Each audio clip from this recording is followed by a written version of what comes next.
ओडिशार बड़ ठाकुर जगतर नाथ जगन्नाथ से कोटी ओडियार मौड़मणि से केवल ओडिशार किंबा भारतर नुहंती से जगतर नाथ समग्र विश्ववासी से वंदित से ही त्राणकर्ता।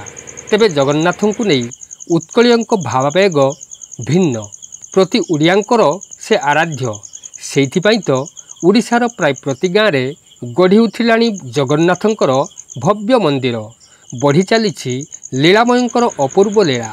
सेमिति एक भव्य मंदिर गढ़ी उठी बालेश्वर जिला भोगराई ब्लॉकर बड़मंडारुणी ग्राम रे जहाँ लीलाक्षेत्र रूपे विदित।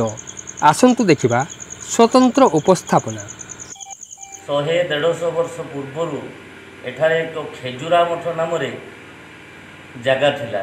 से राधाकृष्ण महाप्रभु रोहुथिले एवं तांकु वैष्णव द्वारा बाबाजी माताजी द्वारा पूजा करा जाउथिला। कालक्रमे से जगह को आमर एठिकार जड़े पुरोधा श्रीजुक्त रवींद्रनाथ प्रधान गंगानारायण परिड़ा एवं किसी देशवासी मिसी ये जगहटा को सेमाने बहुत श्रृंखलित भाव में मरामती करी जगन्नाथ विग्रह रखिले। जगन्नाथ विग्रह मध्य से वैष्णव मानक द्वारा पूजा होउथला।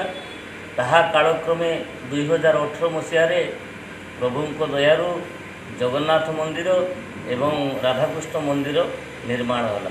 मंदिर बेढ़ारे की ठाकुर अछंती कही सारी 2018 मसीह राधाकृष्ण मंदिर और जगन्नाथ मंदिर प्रतिष्ठित होला परे सेठू ब्राह्मण द्वारा सेवा चर्चा आरंभ होला। तापरे लक्ष्मी जगन्नाथ मंदिर रहुथिले। सुभद्रा बाड़े आसिले 2018 मसीह से कहीगले जे लक्ष्मी जगन्नाथ सीना पत्नी किंतु बड़देवता तेणु सी रहीबाटा संभव नुहे। तेणु सी कही जाइए आशीर्वाद दे जाइए लक्ष्मी निहाती आवश्यक। तेणु तापर से रवींद्रनाथ प्रधान बहु लोक माने अनुरोध क्रमे से बहु लोक भिक्षावृत्ति करी से लक्ष्मी मंदिर एवं विमला मंदिर तैयारी कले।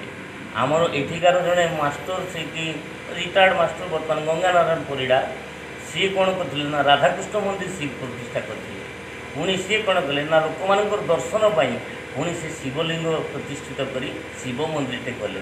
तेणु ये 2 जन बर्तमान